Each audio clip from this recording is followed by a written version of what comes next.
Assalamualaikum warahmatullahi wabarakatuh. Kembali berjumpa dengan saya Jufri Duwila di program Malut Pos Bacarita. Kali ini kita kedatangan tamu spesial, seorang politisi, mantan Ketua KPU Provinsi Maluku Utara, pernah juga pimpin partai tingkat provinsi di Provinsi Maluku Utara, dan sekarang menjadi anggota DPRD Provinsi Maluku Utara, bahkan sudah tiga periode. Selamat datang Bang Rahmi Hussein. Apa kabar Bang? Alhamdulillah sehat, bugar dan segar.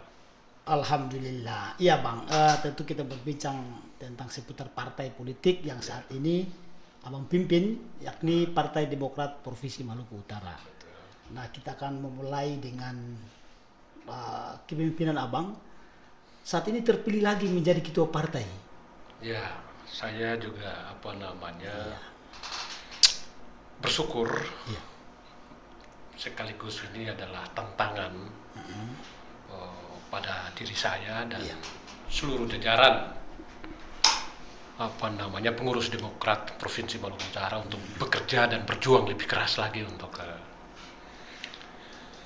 memenangkan momentum pemilu di Provinsi Maluku Utara. Iya. Pernah memimpin partai di tahun sebelumnya sekitar tahun 2014 ke bawah. Ya, betul. Dan sekarang terpilih lagi. Tantangan terberat memimpin partai itu apa sih sebenarnya Bang? Saya kira kalau dibilang tantangan yang paling berat, ya, itu adalah konsolidasi. Konsultasi. Ya, internal maupun eksternal. Karena kita di wilayah kepulauan, Iya. tidak sama seperti teman-teman kita di Daerah Pulau lain, Jawa atau Pulau Jawa misalnya. Sumatera dan lain-lain, sehingga kemudian mereka gampang pergi dan kembali dari satu kabupaten kota atau dari satu kecamatan atau desa. Nah, sementara di kita ini wilayahnya sungguh luas, lalu kemudian terdiri dari pulau-pulau. Itu saya kira membutuhkan energi besar dan ongkos yang tidak sedikit. Dan saya kira semua partai di Maluku Utara yang menghadapi hal yang sama. Dan tantangan itu dari sebelumnya juga dan sampai sekarang. Oh iya, Sama. iya sama. Sementara yang lainnya tantangannya paling kita akan kemudian bertekad untuk solid secara internal untuk berjuang habis-habisan, bersaing dengan partai-partai politik yang lain. Iya. Kan gitu. Iya. Tapi untuk saat ini kondisi misalnya internal partai, kader misalnya solid tidak Bang? Di Saya Demokrat? kira sungguh-sungguh sangat solid pasca kejadian kongres luar biasa. Iya. Di DPD kita Provinsi Maluku Utara itu oleh Ketua Umum Pak AHY itu juga menegaskan kepada saya bahwa beliau terkejut karena dari 34 provinsi salah satu yang menyumbang kadernya terbanyak mengikuti KLB itu adalah Provinsi Maluku Utara. Nah, itu menjadi PR kepada saya yang sekarang ini dipercaya menjadi Ketua DPD untuk kemudian membawa Partai Demokrat ini lebih solid, ya, untuk kita hadapi momentum pemilu serentak di 2024. 2024. Iya. Tentu saat ini Partai Demokrat juga sudah memiliki persiapan untuk menuju pemilu 2024. Ya. Seperti apa persiapan Demokrat? Nah, kita ini kan mau dilantik karena baru terpilih, nyusun kabinet, nyusun kepengurusan, kita sudah ajukan ke DPP, tinggal menunggu pengesahan lewat surat keputusan dari Ketua Umum dan Sekjen. Dan kita sudah dijadwalkan untuk pelantikannya tanggal Kapan pelantikan? 15 Tanggal 15 Maret. Maret. Bulan ini. Sehingga kemudian sekarang ini kita tengah melakukan persiapan-persiapan untuk menyambut momen pelantikan tanggal 15 itu. Setelah itu pekerjaan baru sudah menanti. Jadi nanti kita akan lakukan rapat kerja Ya. daerah, kemudian musyawarah cabang untuk 10 kabupaten kota, 10 DPC yang ada di Provinsi Maluku Utara. Karena kita harus bersiap diri, mau dan tidak mau, harus secara internal partai harus siap untuk menyambut verifikasi partai oleh penyelenggara pemilu. Tapi kalau misalnya ada kader partai yang bertentangan dengan keputusan partai, artinya tidak solid begitu Bang. Oh, sekarang saya kira tegas. Apa sanksinya? Sanksi secara ADART udah tegas. Karena kita berhimpun, kita bergabung di sebuah partai, misalnya Partai Demokrat, itu harus tunduk dan patuh pada aturan main partai. Kalau tidak, ya silahkan mencari kesibukan di tempat yang lain, bukan di partai kita. Bukan Partai Demokrat. Ya. Iya, tentu ini menjemput pemilu 2024 dan juga pemilihan gubernur Provinsi Maluku Utara tahun 2024. Persis, makanya dibutuhkan kader itu selain punya semangat dan stamina yang tinggi, ya, semangat juang, kerja keras, Iya. itu juga harus loyal. Loyalitas itu segala-galanya. Ya, sebagai kader, walaupun kita ini cerdas segala macam, punya ongkos yang katanya besar, ya, tapi kalau kemudian loyalitas kita itu diragukan, saya kira itu kita akan buang jauh-jauh. Soal loyal, kemarin kisruh internal DPP, ada juga kader Partai Demokrat di tingkat provinsi yang membelot di kubu sebelah. Saat Ya. ini seperti apa? Nah, itu yang saya bilang Sikap tadi. partai.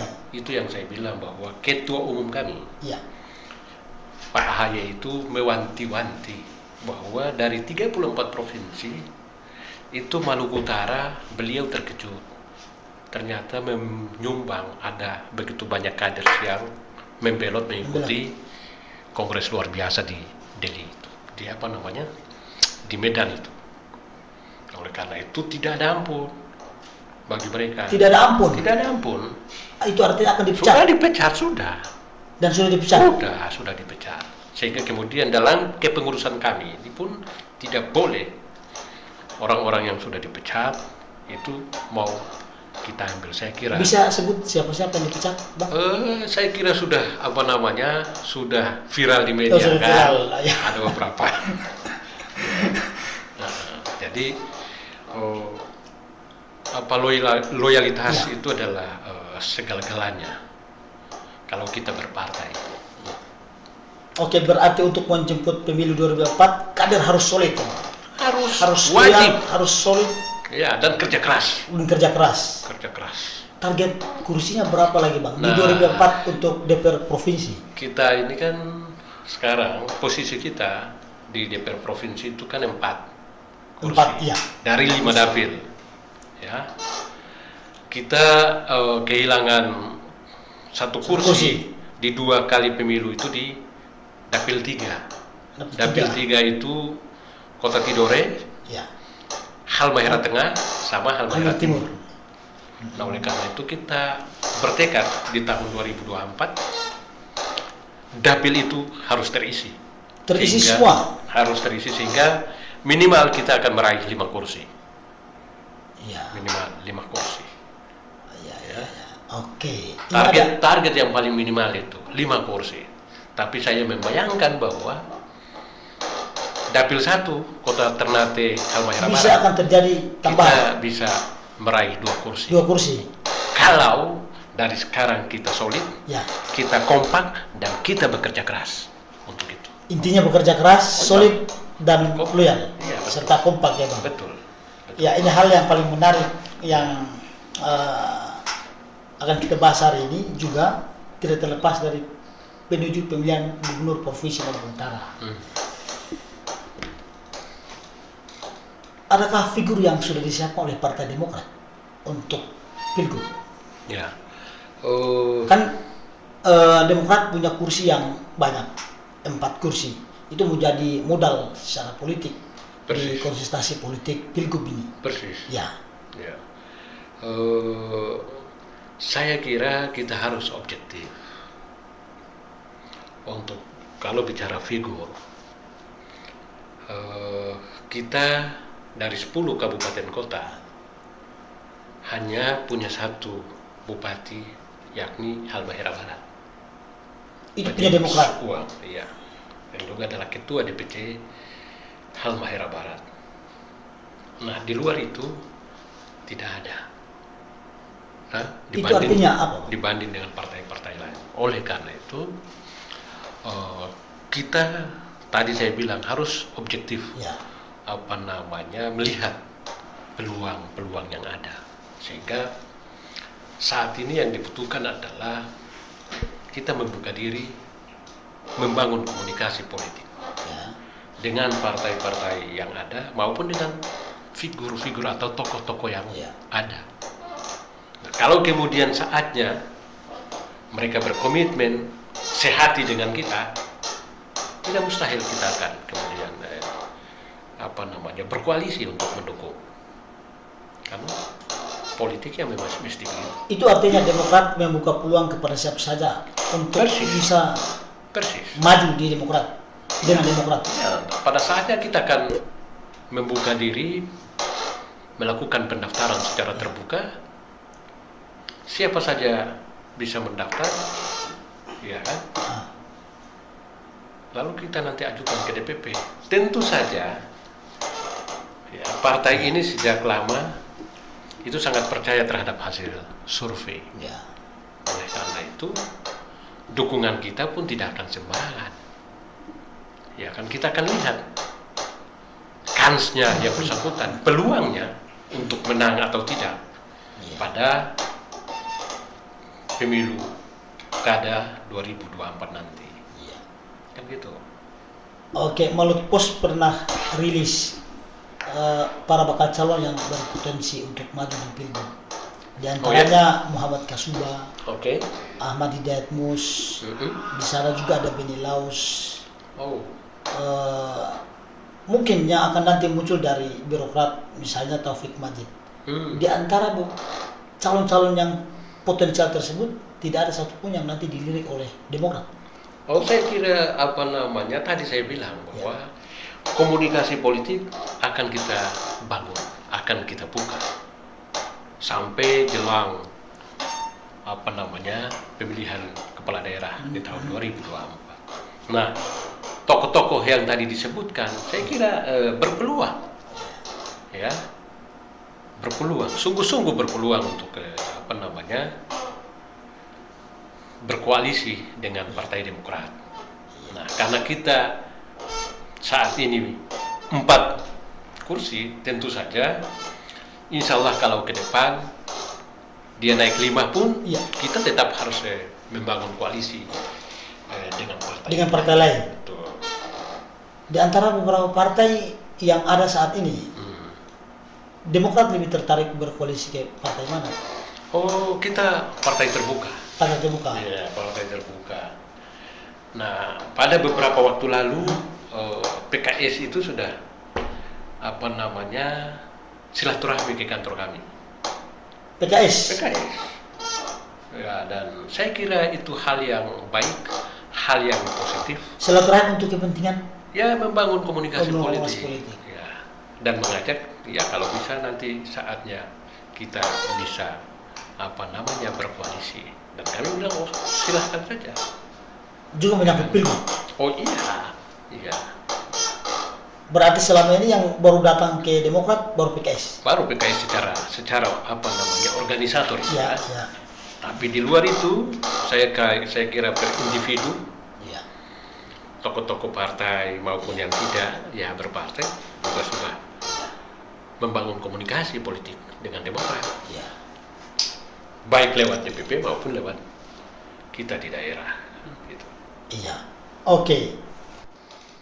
Sebagaimana saya sebutkan tadi bahwa Abang pernah menjadi ketua KPU provinsi, Nah, pernah pimpin Partai Demokrat di tahun sebelumnya dan saat ini juga pimpin Partai Demokrat terpilih lagi Ya, dan menjadi anggota DPR provinsi 3 periode. benar. Dan ini satu modal politik yang luar biasa untuk dari sisi elektabilitas dan popularitas. Benar. Berarti bisa jadi sungguh sangat luar biasa. Tidak tertarik maju pilgub ya Bang? Sebagai politisi, Ya. ya, saya kira bukan soal tertarik atau tidak tertarik, ya, Iya. tapi soal kesiapan sebetulnya. Soal Ya, kesiapan. soal kesiapan. Kesiapan dari sisi apa? Kalau dari sisi mental, Abang cukup luar biasa menjadi Ya. anggota DPR 3 periode. Betul. Dari sisi kepemimpinan sudah cukup luar biasa. Dari sisi apa yang sebetulnya mungkin Dari sisi jaringan dan gizi, ya karena kita tahu bahwa Gizi. politik di Indonesia tidak bisa dinafikan dengan provinsi kepulauan seperti Maluku Utara. Ya, ketika kita turun berkampanye itu tidak sedikit membutuhkan finansial, ya anggaran, kos yang cukup. ya, kos yang sungguh besar. Oleh karena itu kita harus menghitung betul. Ya. Ya. Tapi sebagai politisi, ya, saya kira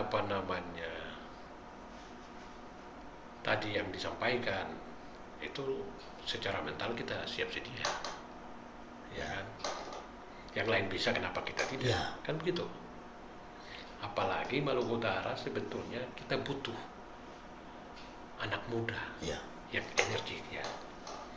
Karena pengalaman 2-3 periode ini saya kira usia Provinsi Maluku Utara sekarang udah hampir 22 tahun. Tapi sepertinya kita berjalan di tempat kan.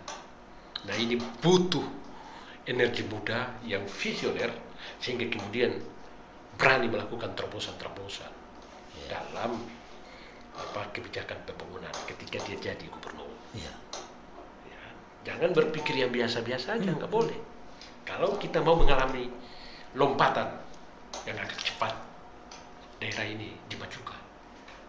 Itu artinya ketika Abang punya peluang itu Abang akan lakukan. Oh, harus. Agar kemudian daerah dan masyarakat ini cepat kemajuannya bisa terlihat dengan nyata. Ya. Tidak boleh memimpin Maluku Utara ini dengan pikiran-pikiran yang biasa aja, nggak bisa. Harus luar biasa. Oh, harus butuh keberanian untuk itu dan butuh konsep agar kemudian kita memajukan Provinsi Maluku Utara bisa bersaing dengan provinsi-provinsi Provinsi daerah lain sekitar kita. Ya. Ini kan kita sungguh-sungguh Oke. berada atau berjalan di tempat, ya, sebagai salah satu pejuang Provinsi Maluku Utara. Saya sungguh-sungguh gelisah melihat daerah kita kok masih seperti ini. Tapi kalau misalnya ada yang dilirik, misalnya partai melirik Abang untuk maju, atau mungkin saat ini apakah ada yang mendorong Abang untuk maju pilgub? Ya, teman-teman ada banyak yang menyarankan, ya, bahkan mendesak. Bahkan mendesak untuk. Ya, untuk fight segala macam. Tapi saya bilang, ya, kita tidak hanya bersemangat semata. Kita harus menghitung secara cermat. Ya. Karena kita maju ini bertarung itu untuk menang, bukan untuk kalah. Kan begitu. Bahwa soal menang kalah di satu pertarungan hal biasa, ya semua kita mampu. Tapi kalau kita udah mau bertekad untuk maju, kita harus menancapkan bendera kemenangan pada saatnya. Gitu. Iya. Tapi kalau misalnya ada partai yang dorong Abang selain Demokrat? Oh, itu lebih bagus lagi. Kan saya udah punya modal Ya. di Partai Demokrat. Ya. Sehingga kemudian kalau ada partai yang lain, saya kira kita akan berkoalisi kan. Makanya tadi saya bilang di awal bahwa kita membuka diri seluas-luasnya dari sekarang Iya. untuk membangun komunikasi politik dengan teman-teman partai-partai yang lain maupun figur-figur yang berniat untuk maju mencalonkan diri sebagai gubernur Provinsi Maluku Utara di tahun 2024. Kalau dilirik partai, Ya. abang pilih 01 atau 02? Kita akan lihat Ya. karena semuanya tergantung negosiasi kan, komunikasi politik itu. Ya. Gitu. Ya. Tergantung negosiasi politik Iya, pada saatnya nanti. pada saatnya nanti. Iya, kita akan lihat. Belum sekarang. Belum sekarang, karena masih jauh. Masih Di jauh. Belanda masih jauh. Masih jauh. Oke. Oke, Abang, terima kasih banyak sudah mampir di studio Mulut Pos. Ya. Semoga apa yang menjadi visi misi Abang di Partai Demokrat terwujud ke depan dan Partai Demokrat semakin kuat Amin, amin, amin. dan menuju kemenangan di Pilgub maupun di Pemilu 2024. Terima kasih, Bang. Assalamualaikum Terima kasih. warahmatullahi wabarakatuh. Waalaikumsalam.